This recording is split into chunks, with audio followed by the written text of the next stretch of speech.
So we're starting to get set up for our apple pressing day. We've got our apple chopper, we have our press, and we have laundry baskets filled with apples. So we're about ready for the chopping and crushing station. We'll do this, get a pail full, and then we'll put it in the apple press. Oh, we're getting there. The whole family's involved. We chop the apples.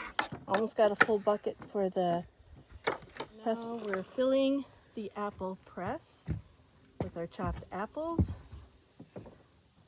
We're gonna get all the blocks on there. The bees have found us. It's always fun. This is our work table. We use this for making apple butter with the Victoria strainer, doing tomato sauce. So we just screw things on now. It's an old table with only one side, which is great for our petite part.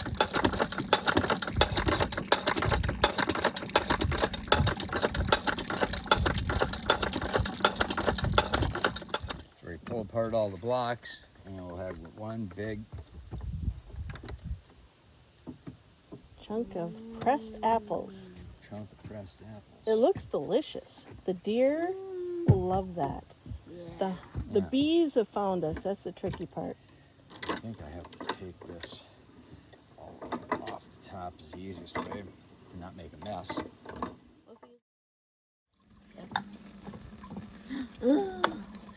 We're fighting the bees.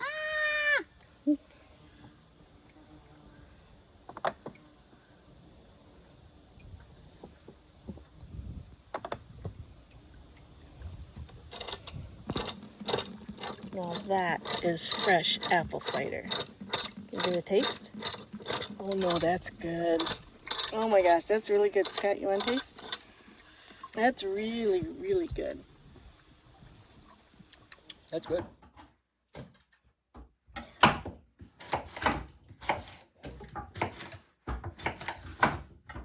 Okay, Davy and I have chopped 2 pans of apples. This is the apple cider, some of it from yesterday's pressing, which we use. Yeah, thanks, Dave. It's like an accident waiting to happen. So I'm going to pour half of it in this one. I'm going to pour half of it in this one. This apple cider is so good. And I'm making apple butter. And I actually use apple butter in cooking for, if, like I make gingerbread bars and it calls for oil, I'll use some apple butter. And it says to cook this down halfway, but I don't because the apple cider is so rich. So we're going to turn that on, get that soft, and then we're going to put that through our Victoria strainer, which we have hooked up outside. So once the apples have gone through the Victoria strainer, I will add these ingredients, and I've used this recipe since 1997. And I add some brown sugar, ginger cloves, allspice, cinnamon, and some salt. And then I'll cook that up, and there we go. Sometimes I go a little light on the spice if I'm going to eat it like applesauce. We actually eat this more than we'll eat applesauce. But I'm heavy with the spice for those ones I put for cooking. Okay, this has all been cooked and is very, very hot. So I put it through my Victoria strainer. And what I did is I had 2 large bowls of apples and about 5 cups of fresh apple cider per pan. I heated it until it was soft. Now I'm going to put it through the strainer and then put it back on the stove and add my spices and brown sugar and such for apple butter. And this part here, dog, takes a little tweaking so you don't get too much of it coming over here. I know my hand's right in the way. So this Victoria strainer, and then the bowl gets filled, I put it in my 3rd pan I have there.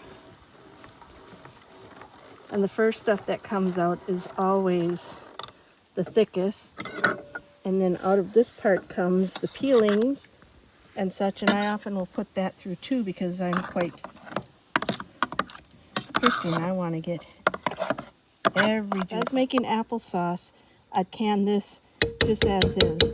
But I'm going for apple butter. So I'm going to be adding spices, and I'm going to put this in this pan over here. And we do this outside. We've done this outside for 20 years. And this is just our work table. And this is really what we use it for. Chopping apples, apple cider, and also I'll do the same Victorial strainer with, oops, I forgot to tilt that up, with tomatoes to make tomato sauce. So I've got 2 full pans to use. So I'm going to assist my cameraman Davey, thank you Dave, in tilting this pan over so I can get all of this. And then I've got pan number 2 that fit on top right here.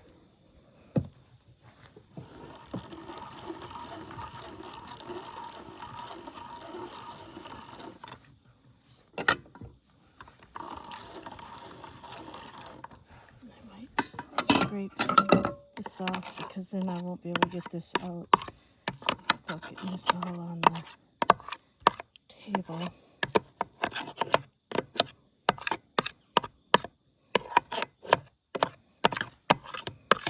And what I do is I kind of tilt this up a little bit to try and keep the majority of it from coming down.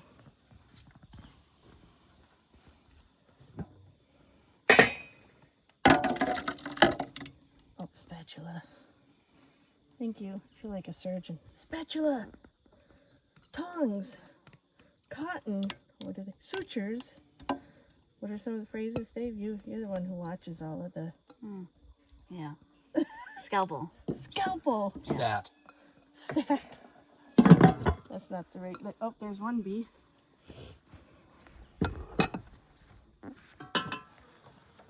Push this down.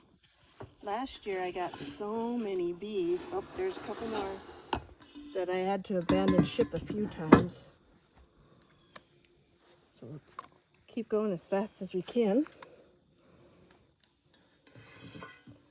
There's some years I didn't do this until much later, or on a cold day when the bees didn't want to be out. Not to die.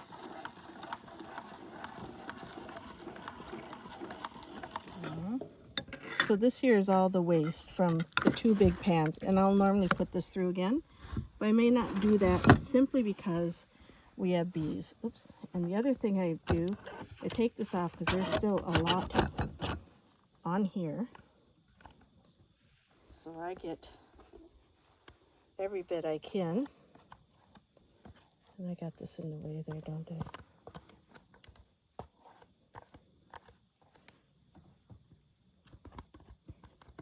I try. Anyways, the tomatoes, when I do tomatoes in this, the tomatoes are really, really thick on here. Apple butter, not so much. Oops, frick. You can hear the bees buzzing about. Yeah, you're not a friendly bee, though. We have honeybees, but that's not the bees that are discovering us. They're the not nice ones. So, in our pot here,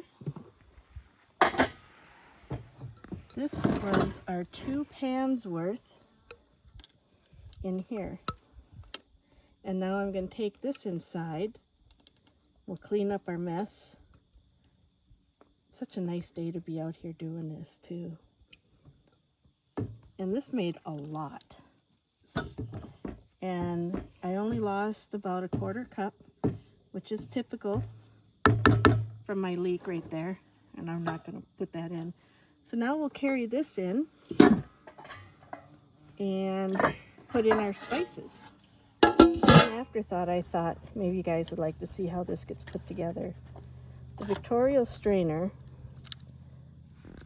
I've used this for years, has this little piece, and there's different attachments. And when I have the tomatoes, it's so thick. in here, but it's really not thick. And then for the handle, this comes off, this comes out, and I always put some food safe oils on here and bring all of this stuff in and wash it. And that's it. And the bees are here, so we're going in. Goob is our official apple eater taster. Goob. Now we're going to start adding our ingredients. Some brown sugar. I have a big bag there because I'm kind of going 2 batches or a batch and a half. I'm not sure how much I'm going to need, so I'm going to taste. This is something, if you like it sweeter, you can add more. If you like less sweetness, you can add less sweetness.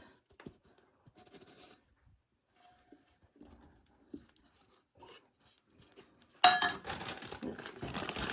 That's what I'm measuring. Okay. So I'm going to go a little light at first because I can always add more. So I'm going to add some canning salt. My recipe calls for 3/4 per batch, and I know for sure I've probably got 2, so I'm going to go with 2 teaspoons. I can get it out there. And again, I use canning salt. And per batch, I also have some cinnamon, about 2 teaspoons, so I know I'm going to go definitely 4 on this. The only thing I'm light on so far is brown sugar. And I like to taste it, and I thought this was very sweet. Davey thought it was maybe not quite as sweet, but, and I normally add 1 teaspoon per batch of allspice, so I'm going to put in 2 of those. And again, you can see how I'm real accurate with my measuring. And same thing with cloves. Cloves, if I'm going to go light on one, it might be cloves. Cloves just add some warmth, so I'm probably going to go 1 1/2 for now. And what I do with this a lot of times, oh, ginger, let's get this last one. It calls for 1/2 teaspoon, so I'm going to go with a good teaspoon. I'll make pumpkin bread, and it calls for a cup of oil. And I will put in 1/2 cup of oil and 1/2 cup of the apple butter, or you can use applesauce, and I'll use that in place of a full cup of oil, and it makes it sweet, moist, and it doesn't stick to the pan. That's one of my favorite ways to use apple butter in place of oil in cooking. Now I'm pretty sure I'm going to have to add more brown sugar, but we're going to be tasting. I'm going to heat this up. It's nice and thick already. This is the consistency I like, so I'm just going to heat it up. I'm going to wash jars, pull out the canner, and get that going. We've got the lids under boiling water. We have these jars have all been washed. They're really hot. If you look at the apple butter, the thickness of it, it's quite thick to where we like it. Probably gonna get a couple batches out of that. We'll see. So the next thing to do is just, oops. I'm trying to get all the supplies here. Is to ladle it up without getting my arm in the way. No, get my arm in the way. Ladle this up and get it in the water bath canner, which is really hot with water right now, and this is thick. Apple butter is now out of the canner. 1/2 of them have sealed already, and I'll wait for the rest of them to seal. And apples from our apple trees and apple cider from the pressing yesterday, it's all good.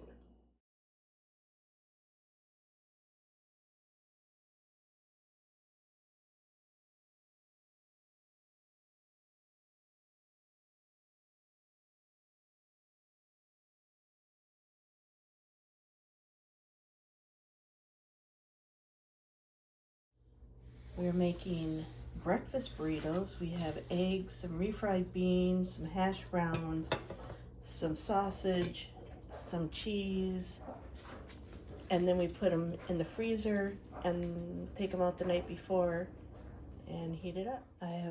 Davey and I have put up 12 more breakfast roll-ups with sausage, eggs that we just had delivered to us yesterday from our neighbor who does organic eggs.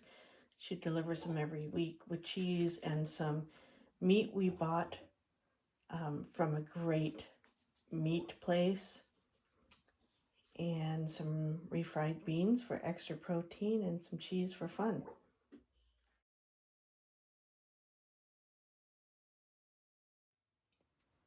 So my daughter recently commented that she doesn't remember my upside down apple gingerbread cake, so I'm going to make some to refresh her memory.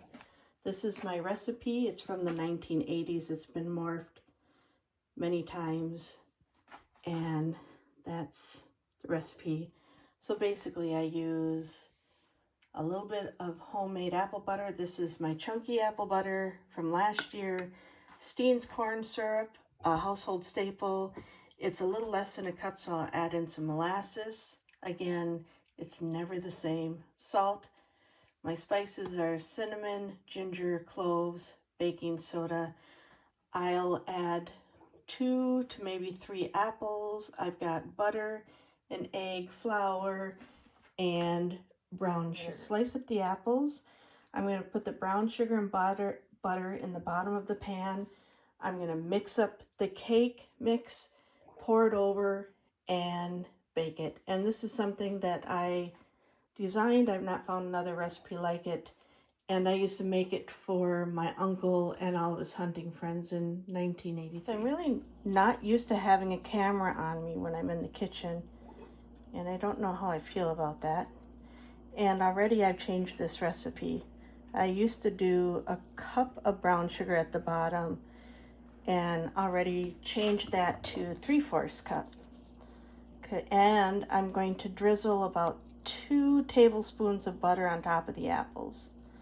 I don't want it to be dry, and I feel that these apples are quite sweet. Perhaps I added more brown sugar when I had used apples that weren't quite as sweet. So again, I just make this stuff up when I'm in the kitchen. I do this all the time, and I've never made a meal my family wouldn't make. There's some I've made that the family said, "Oh, that was nice, but you don't have to do it again." But I rarely ever get that comment because we have this rule in our house that if you complain about what the cook cooks, you have to cook the next meal. So you can imagine, I rarely get meals cooked for me. I do know how to burn a hot dog, though, when times are needed. So this here is a summer apple. So this is a very sweet and soft apple. So now I'm going to just drizzle about a tablespoon or 2 of butter over that. Who knows, the brown sugar is sitting right next to it, and I might just sprinkle some brown sugar over it. I just can't help myself. A little brown sugar just happened to come into this pan. And I don't know why I'm doing this, it just feels right. Sprinkle a little extra butter, keep it moist. And then just a little teensy bit more brown sugar. And I will only have a tiny bit of this because it is high in sugars, which isn't always healthy. Gingerbread's good, but all this extra stuff may not be. And I got another pan here because I'm going to be making apple crisp right after this. If my family were here, they would tell you what an absolute disaster I am in the kitchen. I cook good, but I am a mess. And I had brown sugar all over the place. I don't know how I did that. And I kind of didn't really measure some of the ingredients. So we'll see if this turns out. I think it will. It seems like it's got good texture, and I've made quite a bit of a mess. So whenever I make a big mess, that means good things. And I'm very clumsy with the camera in the kitchen. So this here is a gingerbread cake. And the cake mixture is very creamy and velvety. It smells really good. I think between the apples and the extra butter, I probably didn't need that because it seeped out a little bit, but the result will be in the taste. So here is the upside down apple gingerbread cake. It turned out really good. It's so good. There you go. The cake turned out really light and it's fluffy and moist, and the sauce is very caramely. It's so good.